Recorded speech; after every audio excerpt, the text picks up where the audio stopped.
Before we get into our newest lesson about adding rational numbers, let's review some of the algebraic properties. We're going to hear about these properties in this lesson, so it's important that we go over them so that whenever you hear about them, you'll remember what it's talking about. Okay, so the associative property means that it doesn't matter how you associate or group your numbers, you'll still get the same answer. So like if we do 1 plus 2 plus 3, that would be the same as doing 1 plus 2 plus 3.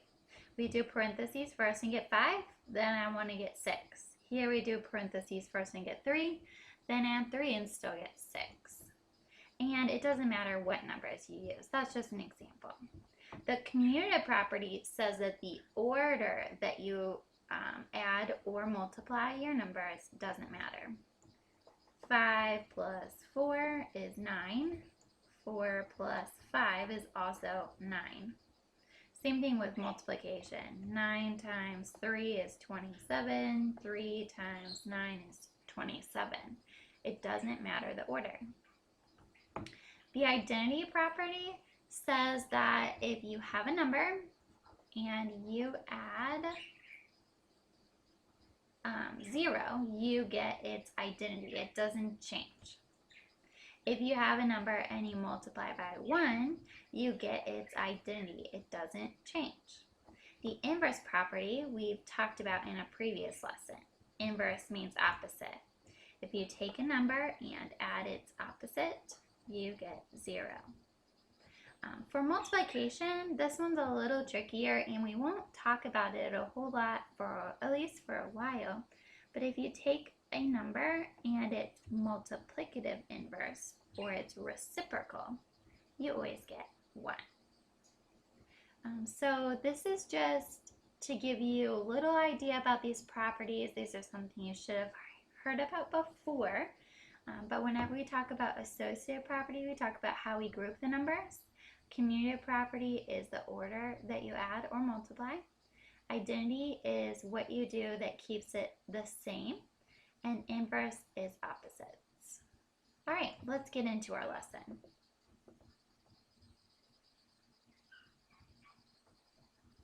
All right, in our last lesson, we learned how to add integers. And one of the methods that we used were integer chips.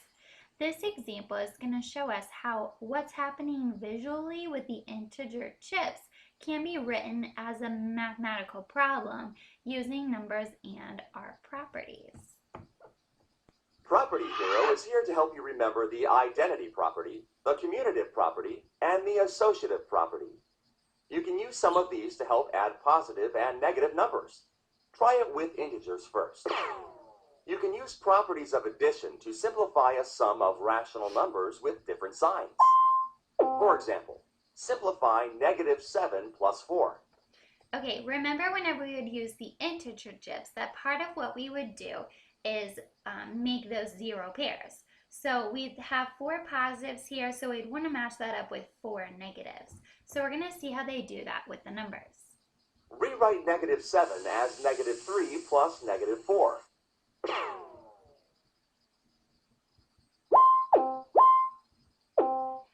In the picture, you can see how they separate the 3 and 4 negatives away from each other because these 4 are going to start to go group with the 4 positives. So we can see how the -4 and +4 are going to be grouped together here soon. We're going to group them together. That's the associative property. Group 4 negative integer chips. Use the associative property of addition to regroup the addition.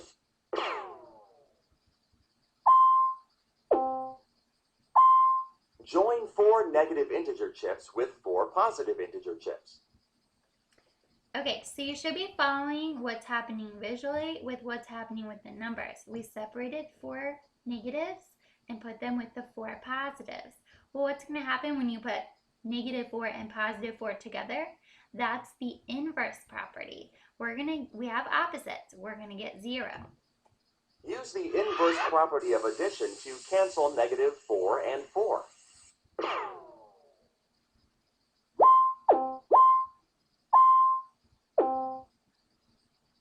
Lastly, we're going to see the identity property. When you take a number and add 0 to it, it keeps its identity.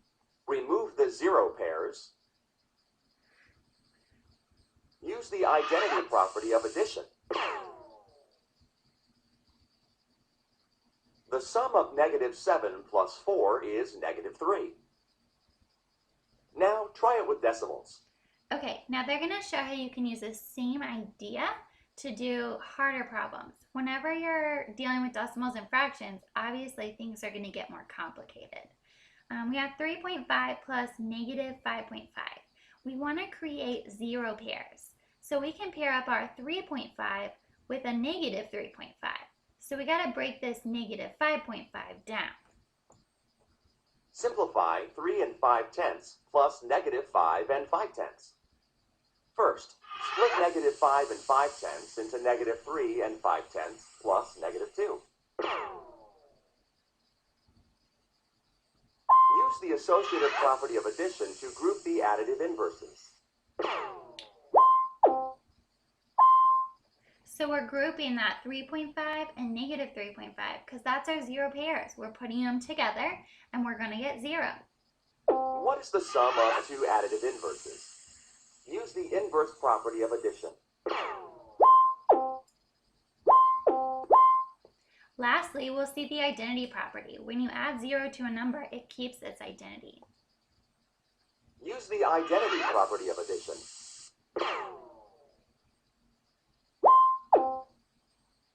The sum of 3 and 5/10 and negative 5 and 5/10 is negative 2.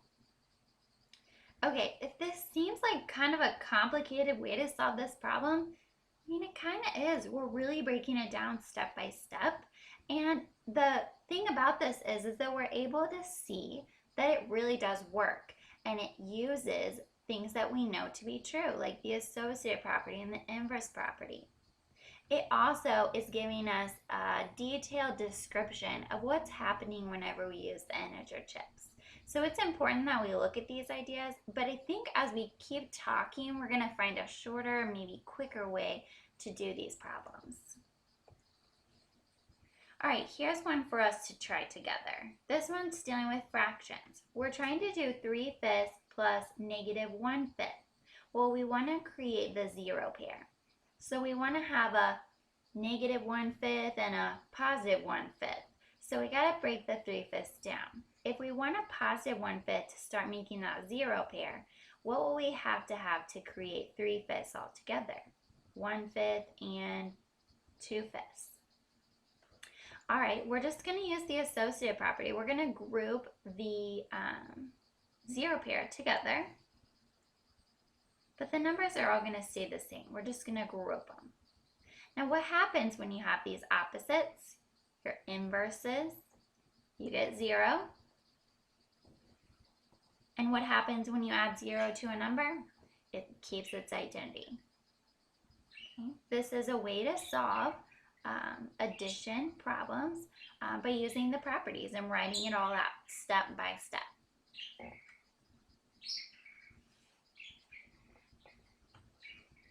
All right, this one is already written out.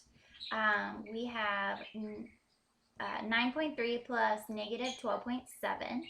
So we want to start to create our 0 pair. You can see it right there. So this part is still negative 12.7, but we broke it down so we can start to make that 0 pair. We group the 0 pair together, it makes 0, and then we get our final answer, because when you add 0 to a number, it stays the same. But this question is asking, how did we get this step? So how did we go from here to here? How did we get this step? What happened from line 1 to line 2? Well, the numbers were just regrouped. All the numbers are the same, they're just grouped differently. What property is that? The associative property says that you can regroup your numbers and still get the same result or still be equal.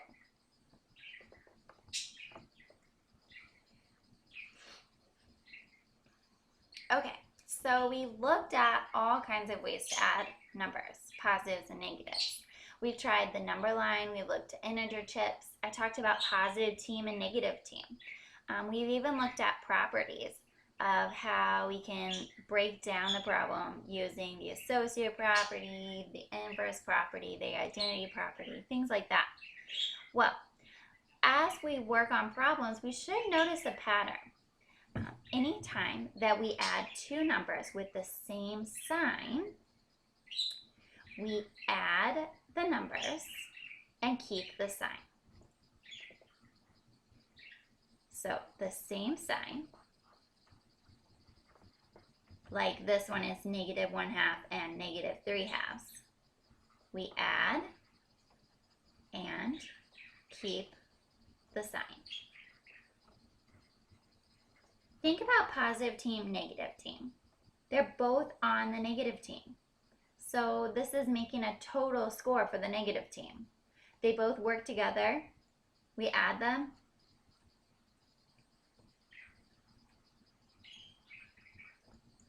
We get 4/2, which is just 2.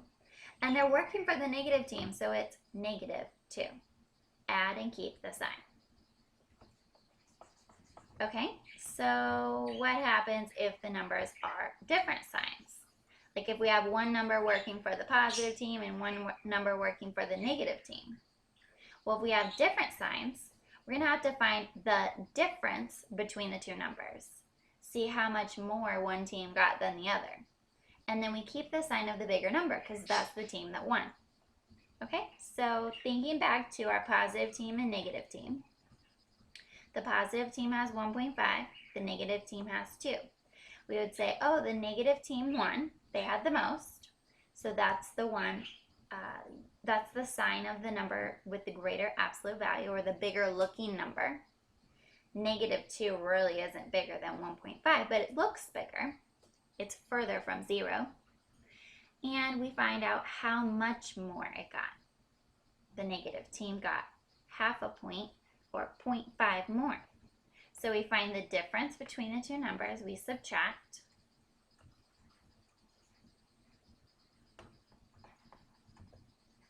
And we keep the sign of the bigger absolute value, which would be negative in this case. So if you have different signs,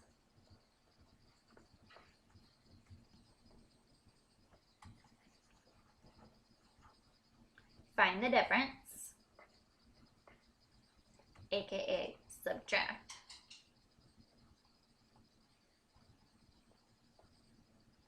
And keep the sign.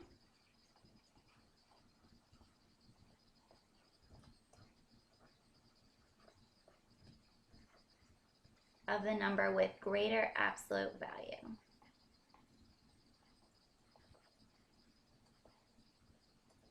That would be the number that is further from 0, or the number that looks bigger.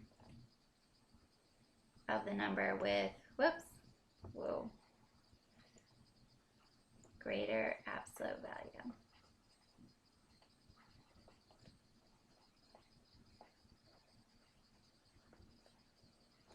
Okay, so we have these two rules we can follow, and it's based on all the things we've been learning, especially this idea of positive team and negative team. If the signs are the same, they're working on the same team, their points get added together, and they win. They get to keep their sign. If the signs are different, they're working for two different teams. So we have to find which team won, which one had more, and also we have to look at how much more, or the difference between the two scores. All right, let's try some examples so we can get the hang of this. Okay, let's try this first example. They have the same signs. They're both negative. So they're working on the same team. We add them together and we keep the sign. The negative team won. -3/4 plus -9/4. They have a common denominator, so we can just add the numerator, 12, keep the denominator. It's negative because we keep the sign, and we get -3. 12 divided by 4 is -3.